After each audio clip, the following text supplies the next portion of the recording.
My best friend falsely testified against me so he could steal family from me. It's now 10 years later, and I just found out he's laying hands on my daughter. I'm going nuclear. 10 years ago, my wife and I were in a custody battle over our daughter right after our divorce. The whole thing was ugly, but nothing prepared me for the betrayal that hit in the courtroom. My best friend, the guy I'd known since high school, took the stand out of nowhere. I remember feeling relieved at first because surely he was there to back me up. Instead, he looked me dead in the eyes and started crying, saying how he watched me violently shake my daughter during one of my rage episodes. My jaw dropped. I looked at him like it was a bad dream. He started showing doctored texts and video clips of me and my daughter. Our happy moments twisted into painting me out as an abusive monster. I looked over at my wife, who was putting on crocodile tears, as if every word he was saying was true. The judge stared at me with disgust. My lawyer wasn't ready for it. Even he looked at me like I was a liar when I told him this was fake. That day, I lost everything. No visitation, no phone calls, nothing. When I stepped outside the courtroom, I could barely breathe. I gathered my things and went home, proceeding to drown my sorrows in alcohol. Once hammered, I called my best friend, slurring my speech and demanding to know why he'd destroyed my life. But all I got back was laughter, cold and smug. He told me flat out, "I've wanted your wife to be mine for so long. You know how sick I can get when I'm in love." Then my ex-wife took the phone, her voice dripping with cruelty. "He'll be a better father to her than you ever were. You'll never see your daughter again." I started crying over the phone, begging them to tell me they were joking. Instead, my ex poured salt into my wound. She told me that they had been sleeping together behind my back for 2 years, planning exactly how to take my daughter from me. The whole thing was an orchestrated lie to ruin my life. I was devastated. I should have confronted them, but I didn't. I moved states, started over, but I never gave up hope. I kept sending birthday cards, letters, and gifts to my daughter, hoping she'd know her dad loves her, but I never heard a word. All I knew for certain was that my ex was lying to her about how I used to do things to her when she was little. My ex told me so herself. I was almost ready to face the fact she'd never really know me. But then, out of nowhere, 10 years later, a call came that shattered everything. A hospital from my old hometown said my daughter had been in a car accident. They told me my name was listed as her emergency contact. My heart nearly exploded. Why was I her emergency contact? But I didn't ask. I just jumped into my car, hands trembling the whole drive. When I walked into that hospital waiting room, my ex-wife and former best friend sat stunned, clearly never expecting to see me again. The air was thick with awkwardness. My ex-wife quietly got up and moved toward the doctors, presumably to warn them, leaving me and him alone. I didn't say a word, and that's when he started speaking. At first, he seemed emotional, almost like he might apologize, but instead, the things he said made my blood boil. He admitted to me with a cruel tone that he never gave my daughter any of my letters or gifts I sent. He laughed about how he convinced her I'd abandoned her. But then, just as I thought it couldn't get worse, he changed gears. A fake sorrow began dripping from his every word, trying to make himself sound like the victim. "I'll admit it," he said, putting on this righteous act. "I neglected her. Kids are a lot of work, man. You know how it is. I'm not proud of this, but there were times she needed a good wallop. Honestly, I'm doing you a favor letting you back in her life now. She's a mess. You should thank me." I felt myself about to explode. Every part of me wanted to swing at him right there, but before I could respond, a small, weak voice called out from behind the slightly open curtain nearby. My daughter, awake, staring at us both, her eyes filled with pain and confusion. I ran over, heart pounding so hard I could barely hear anything else. The next few moments felt like slow motion. My daughter, Lily, was lying there with a bandage around her head and her arm in a cast. She looked so much like the little girl I remembered, but older now, 16 years old. Her eyes were the same as mine, deep brown with flecks of amber that caught the light. Her hair was longer than I remembered, cascading over her shoulders in waves that reminded me of her mother before everything went wrong. I couldn't believe I was finally seeing her. "Dad?" she whispered, her voice cracking. That one word nearly broke me. I hadn't heard her call me that in 10 years. I wanted to hug her but was afraid to hurt her more. I just stood there, frozen, tears streaming down my face. The antiseptic smell of the hospital room faded away as I focused entirely on her face, trying to memorize every detail in case this moment was snatched away from me again. My ex-wife, Denise, came rushing back with a nurse. She tried to position herself between me and Lily. The nurse checked Lily's vitals while Denise glared at me. Her face had aged, lines of bitterness etched around her mouth that hadn't been there before. I stood my ground. The hospital called me. I'm still her father. My voice was steadier than I expected, drawing strength from Lily's presence. My former best friend, Russell, joined us now. He put his hand on Denise's shoulder like he owned her. The gesture made me sick. He'd gained weight over the years, his once athletic frame now soft and imposing. His eyes still held that manipulative gleam I'd been too blind to see when we were friends. "Let's not make a scene," he said with that fake, concerned voice. "This isn't about us. It's about Lily." The nurse finished checking Lily's monitors and turned to all of us. "She needs rest. Only immediate family should stay." She was young, probably new to navigating family drama in her ward. Denise immediately pointed at me. "He's not family anymore." Her voice was sharp, cutting through the air between us. The nurse looked confused. I pulled out my wallet and showed her my ID. "I'm her biological father. The hospital called me as her emergency contact." My hands were shaking slightly as I held out my driver's license. This seemed to surprise the nurse. She looked at Lily, who was watching this whole exchange with wide eyes. "Lily, who would you like to stay with you?" Denise cut in before Lily could speak. She's a minor. I make the decisions. Her knuckles were white as she gripped the side rail of Lily's bed. I want my dad, Lily said quietly but firmly. The shock on Denise and Russell's faces was priceless. They clearly hadn't expected this. The nurse nodded and started ushering them out. Denise tried to protest, but the nurse was firm. The patient has requested privacy with her father. Please respect that. Once they were gone, I pulled a chair next to Lily's bed. The vinyl squeaked beneath me as I sat down. We sat in silence for a moment. I had rehearsed what I'd say to her 1,000 times over the years, but now my mind was blank. The steady beep of her heart monitor punctuated the silence between us. They told me you left us, she finally said, that you didn't want me. Her voice was small,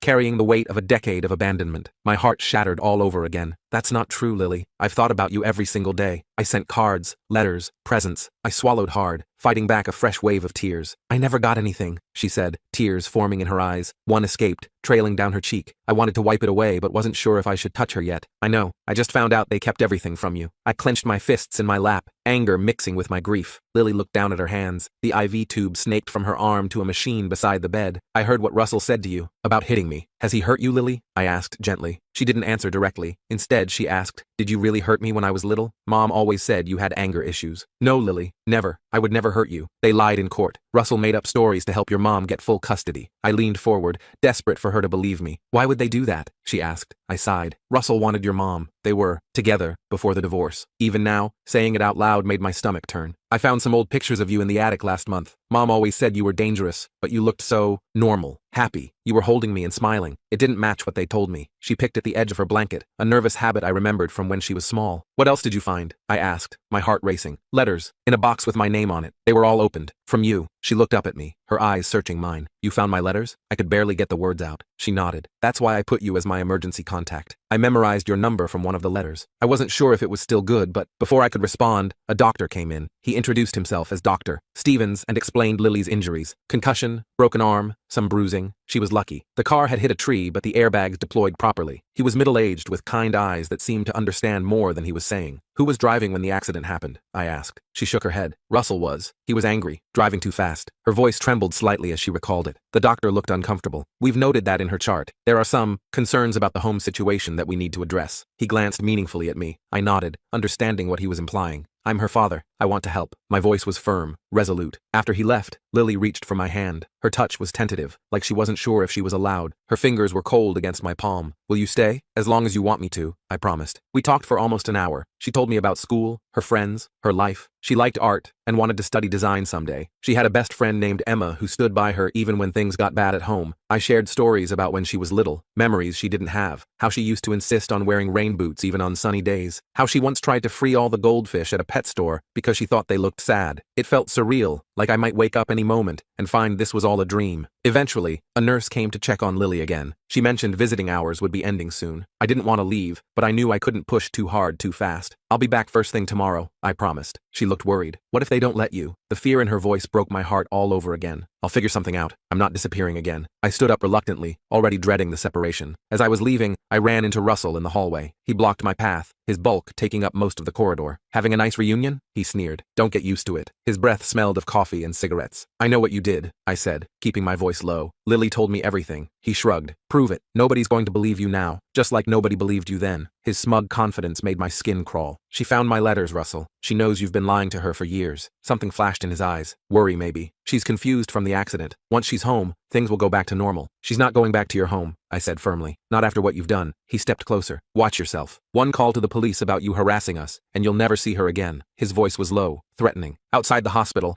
I sat in my car for a long time. My mind was racing. I needed a plan. I couldn't lose Lily again, not now that she knew the truth. I called my old lawyer, left a message explaining the situation. Then I found a hotel nearby and checked in. That night, I could barely sleep. I kept thinking about Lily in that hospital bed, about what might happen when she was discharged. Would Denise and Russell take her home and cut me off again? Would they punish her for contacting me? The next morning, I was back at the hospital as soon as visiting hours started. To my relief, neither Denise nor Russell was there yet. Lily was awake, looking better than yesterday. Some color had returned to her cheeks, and she smiled when she saw me. You came back, she said, sounding surprised. Of course I did, I replied, sitting beside her bed. I promised, didn't I? We talked more, filling in the 10-year gap between us. She asked about where I lived now, my job, if I had a new family. I told her everything, how I'd never stopped thinking about her. After I found your letters, things got worse. Russell found out I was looking through the attic. He got really mad. She twisted the hospital bracelet around her wrist nervously. Did he hurt you? I asked, trying to keep my voice calm. She nodded slightly. He grabbed my arm really hard, left bruises. It wasn't the first time. She pulled up her sleeve, showing me fading yellowish marks on her upper arm. The doctors saw them yesterday. They asked a lot of questions. They're going to help us, Lily, I said. We'll make sure you're safe. They will, I assured her, though I wasn't certain myself. And I believe you. I'm not going anywhere this time. I sat with Lily for hours that day, only stepping out when the nurses came to check on her. Around noon,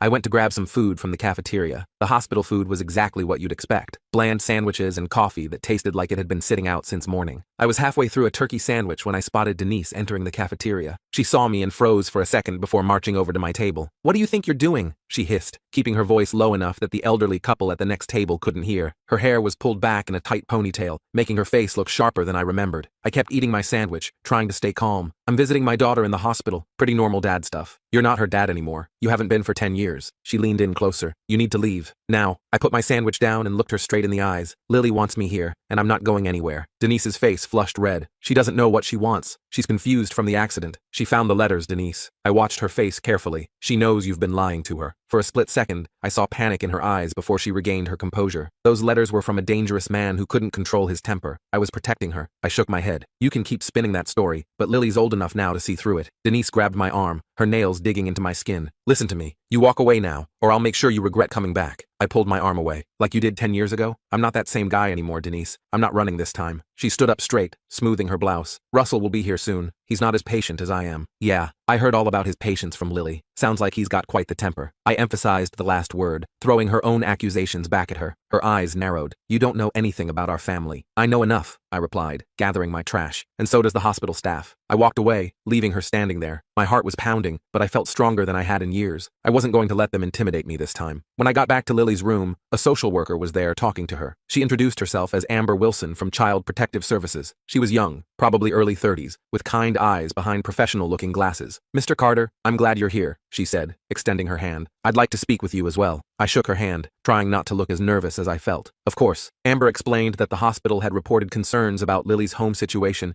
based on comments she'd made to the medical staff and the circumstances of the accident. She was doing a preliminary assessment. Lily has shared some concerning information about her home life, Amber said carefully. I understand you haven't been in the picture for some time? I nodded, glancing at Lily, who was watching us intently. Not by choice. I lost custody when she was 6. Her mother and her mother's husband kept us apart. I see. Amber made a note on her tablet. And you're back in contact now because of the accident? Yes. I was listed as her emergency contact. I still couldn't believe Lily had done that. Amber turned to Lily. And you put your father as your emergency contact recently? Lily nodded. Last month, after I found his letters. Amber asked a few more questions, mostly directed at Lily, about Russell's behavior, about the accident, about how things were at home. Lily answered honestly, describing Russell's angry outbursts, how he'd grab her arm hard enough to leave bruises, how he'd been drinking before the accident. He was yelling at me about something stupid, Lily explained. I forgot to put away the dishes or something. He said we were going for a drive to talk about my attitude. He was driving way too fast, and I told him to slow down. That just made him madder. Amber nodded, her face professional, but I could see the concern in her eyes. What happened next? He turned to yell at me and didn't see the curve coming. We went off the road. Lily's voice was steady, but her hands were trembling. The car hit a tree. He wasn't wearing his seatbelt. I was. I felt sick imagining it. Lily could have been cold because of that jerk's temper. Amber asked me a few more questions about my current living situation, my job, my relationship with Lily. I answered everything honestly. I had a stable job as an IT specialist, a decent 2-bedroom apartment, and while I hadn't been allowed to be part of Lily's life, I'd never stopped trying. I'm going to need to speak with Mrs. Carter. Sorry, Mrs. Wilson now, and her husband as well, Amber said, standing up. In the meantime, Lily will remain here at the hospital for at least another day for observation. After she left, I sat next to Lily's bed again. You okay? She nodded, but I could tell she was worried. What's going to happen now? I don't know exactly, I admitted, but I'm going to do everything I can to make sure you're safe. Mom's going to be so mad. Lily picked at her blanket again. She hates when people know our private business. This isn't about her, I said gently. It's about keeping you safe. We spent the rest of the afternoon watching bad TV and talking. I learned that Lily was really into photography, that she had a small group of close friends, that she wanted to travel someday. It was strange and wonderful, getting to know this person who was both my little girl and a complete stranger. Around dinner time, a nurse came in to tell me that Lily's mother and stepfather were here and wanted to see her. Lily immediately tensed up. I don't want to see them, she said firmly. The nurse looked uncomfortable. They're insisting. They are her legal guardians. I stood up. It's okay. I'll go talk to them. Lily grabbed my hand. Don't leave me alone with them. I won't, I promised. I'll be right back. I found Denise and Russell in the waiting area. Russell looked worse for wear, with a bandage on his forehead and a neck brace. Good, I thought, then immediately felt guilty for thinking it. We want to see our daughter, Denise said immediately. The nurse said you're in there. Lily doesn't want to see you right now, I replied, keeping my voice level. She's still recovering. Russell stepped forward, wincing slightly. You don't get to make that call. We're her parents. I'm her parent too, I said, and she specifically asked not to see you. This is ridiculous, Denise snapped. You show up after 10 years and suddenly you're father of the year? I didn't show up. I was called because my daughter was in an accident. An accident that happened because he, I nodded toward Russell, was driving angry and hammered. Russell's face darkened. You don't know what you're talking about. Actually, I do. Lily told me everything. She told the doctors everything. She told the social worker everything. That got their attention. Denise's eyes widened. What social worker? From CPS. She was here earlier. Apparently the hospital had some concerns about how Lily got those bruises on her arms. I crossed my arms, standing my ground. Russell took another step toward me, his face inches from mine. You called CPS on us? You son of a— I didn't call anyone, I interrupted. The hospital did. Standard procedure when they suspect abuse. Denise put her hand on Russell's arm, pulling him back. There's been a misunderstanding. Lily is clumsy. Always has been. She falls a lot. That's not what she says, I replied, and I believe her. Russell jabbed a finger at my chest. You think anyone's going to take your side? After what you did? I didn't do anything, I said firmly. You both know that. You made it all up to take Lily away from me. Prove it, Russell sneered. It's your word against ours, and we have the court records to back us up. A nurse approached us, looking concerned. Is everything all right here? Fine, Denise said quickly, plastering on a fake smile. We're just having a family discussion. The nurse didn't look convinced. Well, please keep your voices down. This is a hospital. After she walked away, Denise turned back to me. We're going to see our daughter now. She doesn't want to see you, I repeated. And after what Russell did, putting her in the hospital, I don't blame her. That was an accident, Russell growled. Driving hammered with your kid in the car isn't an accident. It's a crime. I stood my ground, not backing down. Denise's face hardened. You're making a big mistake coming back like this. We built a life without you. Lily doesn't need you swooping in now, confusing her. She found my letters, Denise. She knows I never abandoned her. I watched her face carefully. She knows you've been lying to her for years. Something flickered in Denise's eyes. Fear, maybe. Those letters were from a dangerous man. I was protecting her. No, you were protecting yourself. And your boyfriend here. I nodded toward Russell. But it's over now. Lily knows the truth. Russell stepped forward again, but Denise held him back. This isn't over, she warned. Not by a long shot. They left, and I returned to Lily's room, feeling shaken, but determined. When I told her what happened, she looked relieved that she didn't have to see them. They'll be back, she said quietly. They always come back angrier after something like this. I won't let them hurt you, I promised, though I wasn't entirely sure how I'd keep that promise. That night, I slept in the chair next to Lily's bed. It was uncomfortable, but there was no way I was leaving her alone in that hospital. Around midnight, I woke up to find her watching me. You're still here, she whispered, sounding surprised. Of course I am, I whispered back. I told you I'm not going anywhere. She smiled a little, then went back to sleep. I stayed awake for a long time after that, watching her breathe, still amazed that I'd found her again. The next morning, Dr. Stevens came by to check on Lily. He seemed pleased with her progress and mentioned she might be discharged the following day. Where will she go? I asked, voicing the question that had been keeping me up all night. Dr. Stevens glanced at Lily, then back at me. That's something you'll need to discuss with CPS. Ms. Wilson mentioned she'd be back this morning. Sure enough, Amber from CPS arrived about an hour later. She asked to speak with me privately, so we stepped out into the hallway. I've spoken with Mrs. Wilson and Mr. Peterson, she said, referring to Denise and Russell. They deny any abuse, of course. Of course they do, I muttered. However, Amber continued, the hospital has documented Lily's injuries, including bruising patterns inconsistent with the car accident, and Mr. Peterson's blood alcohol level was above the legal limit when they were brought in. My heart raced. So what happens now? Given the circumstances, we're recommending Lily be placed in temporary alternative housing while we investigate further. Amber adjusted her glasses. Do you have a place where she could stay? I blinked, surprised. With me? Yes, absolutely. I have a spare bedroom in my apartment. You'd need to undergo an emergency home assessment, but given that you're her biological father with no documented history of abuse, she paused. Wait, there was something in the file about a custody case? My stomach dropped. 10 years ago, yes, my ex-wife and her boyfriend, now husband, made false accusations. I lost custody. Amber frowned. That complicates things. We'll need to review those records. They lied, I said desperately. Russell admitted it to me at the hospital. They wanted Lily for themselves, so they made up stories about me. I understand, but I need to follow protocol. Amber's voice was sympathetic but firm. In the meantime, we need to find a safe placement for Lily. Please, I said. She wants to be with me. She's the one who put me as her emergency contact. She found my letters and realized they'd been lying to her all these years. Amber considered this. Let me make some calls. We might be able to arrange a temporary placement with you, pending a full investigation, but I can't make any promises. After she left, I went back to Lily's room and explained the situation as gently as I could. She looked terrified at the thought of going back to Denise and Russell. I won't let that happen,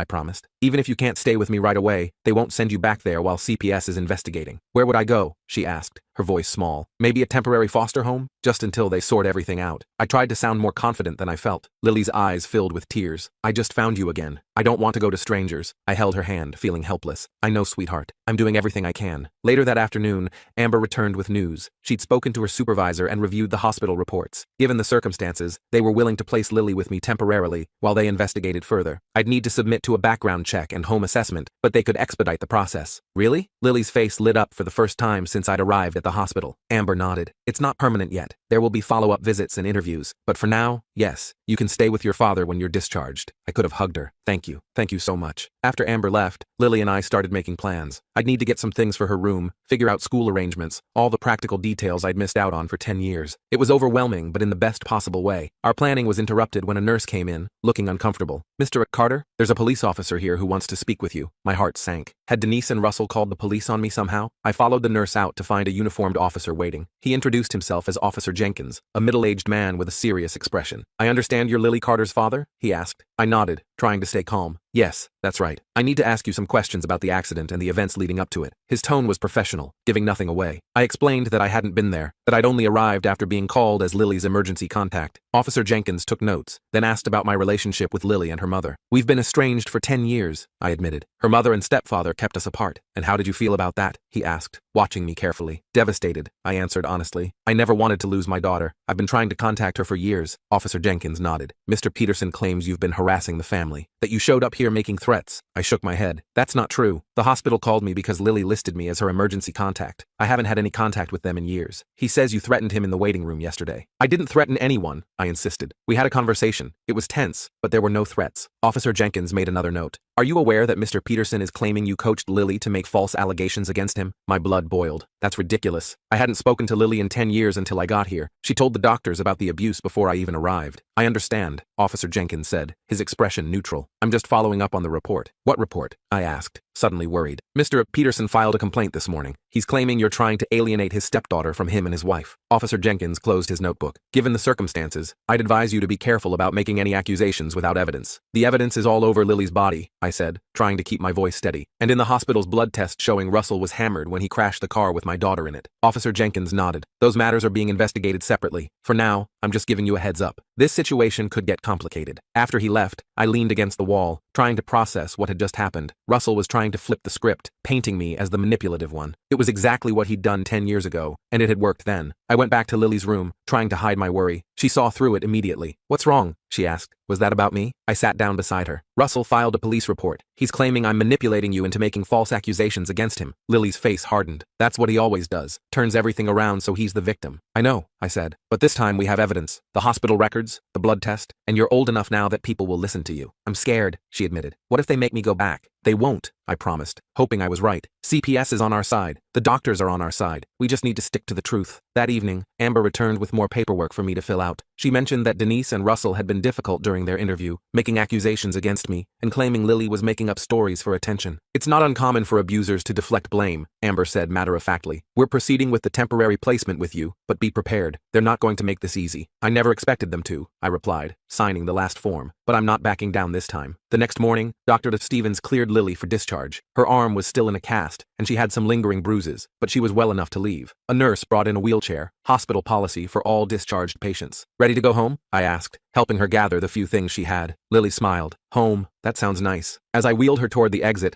I spotted Denise and Russell waiting near the hospital doors. My heart sank. Lily saw them too and grabbed my hand. Don't let them take me, she whispered. I won't, I promised, continuing forward. Denise stepped in front of the wheelchair, blocking our path. Where do you think you're going with our daughter? I'm taking Lily home, I said firmly. CPS has approved a temporary placement with me. Russell moved beside Denise, his face red with anger. Like hell they have. She's coming home with us. A security guard noticed the confrontation and started walking over. I was grateful for the backup. It's been arranged, I said calmly. You can take it up with CPS if you have concerns. This is kidnapping, Denise hissed. You can't just take her. It's not kidnapping, I replied. It's a legal placement approved by Child Protective Services. Now please move aside. The security guard reached us. Is there a problem here? This man is trying to take my daughter, Denise said immediately, putting on her victim voice. I pulled out the paperwork Amber had given me. I have temporary custody through CPS. My daughter is being discharged into my care. The security guard looked over the paperwork, then nodded. Everything seems in order. Ma'am, sir, I'm going to have to ask you to step aside. Russell looked like he might explode. This is bullshit. You can't just— Sir, the security guard cut in. I need you to calm down or I'll have to ask you to leave the premises. Denise put her hand on Russell's arm. This isn't over, she said to me, her voice low and threatening. Not by a long shot. They stepped aside, and I wheeled Lily past them to the hospital exit. I could feel their eyes burning into my back the whole way. Once we were in my car and driving away, Lily finally relaxed. I can't believe that worked. They always get their way. Not this time, I said, feeling a mix of relief and anxiety. But they're right about one thing. This isn't over. I drove us to my hotel first to collect my things. I'd need to drive us back to my apartment in the neighboring state, about 5 hours away. Lily was quiet for most of the drive, watching the scenery pass by. Occasionally, she'd ask a question about where I lived or what my job was like. Will I have to change schools? She asked as we crossed the state line. Probably, I admitted. But we can look into options once we're settled. Maybe online school for the rest of this year, then figure out next year. She nodded, seeming okay with that. I didn't have many friends anyway, just Emma, really. You can still keep in touch with Emma, I assured her, and you'll make new friends. We arrived at my apartment building in the early evening. It wasn't fancy, a mid-rise building in a decent neighborhood, but it was clean and safe. I carried Lily's small bag of hospital belongings while she walked beside me, looking around curiously. This is it, I said, unlocking the door to my apartment. It's not much, but there's a spare bedroom that's all yours. Lily stepped inside, taking in the living room with its comfortable but slightly worn furniture, the small kitchen off to one side, the hallway leading to the bedrooms. It wasn't a showplace by any means, but it was home. I like it, she said simply. I showed her to the spare bedroom. It was basic. A bed, a dresser, a small desk, but it had a nice window overlooking a park across the street. We can decorate it however you want, I said. Make it your own space. Lily sat on the edge of the bed, running her hand over the plain blue comforter. I've never had my own room before. I shared with the baby at home. I blinked in surprise. Baby? You have a sibling? She nodded. Half-brother, Tyler. He's 3. This was news to me. I hadn't even considered that Denise and Russell might have had more children. I didn't know. He's okay, Lily said with a shrug. Russell treats him better than me. He's his real kid, you know. The casual way she said it broke my heart. You're my real kid, I said firmly, and you deserve to be treated with love and respect. She smiled a little, looking tired. Can I lie down for a bit? I'm still kind of sore from the accident. Of course, I said. Rest as long as you need. I'll be right out here if you need anything. I left her to rest and went to the kitchen to figure out dinner. My fridge was embarrassingly empty. I hadn't been planning on having a guest, let alone my teenage daughter. I ordered pizza, then sat at my small dining table, trying to process everything that had happened in the last few days. My phone rang, startling me. It was Amber from CPS. Mr. Carter, I wanted to check in and make sure you and Lily arrived safely. Yes, we did. She's resting now. I lowered my voice, moving farther from Lily's room. There was a confrontation at the hospital with her mother and stepfather, but security helped us leave without incident. Amber sighed. I was afraid of that. They've been calling my office all afternoon, demanding we reverse the placement decision. Can they do that? I asked, suddenly worried. Not without cause, Amber assured me, but they're making a lot of noise. They've hired a lawyer and are claiming you manipulated the situation. My stomach tightened. What does that mean for Lily? For now, nothing changes. You have temporary custody while we investigate. I'll be conducting a home visit next week to check on Lily and see how she's settling in. After we hung up, I sat there feeling uneasy. Denise and Russell weren't going to give up easily. They'd taken Lily from me once before with lies and manipulation. I couldn't let that happen again. The pizza arrived, and I went to wake Lily. She came out looking groggy but hungry. We ate at the small dining table, talking about mundane things, her favorite pizza toppings, TV shows she liked, normal father-daughter stuff that felt anything but normal after 10 years apart. After dinner,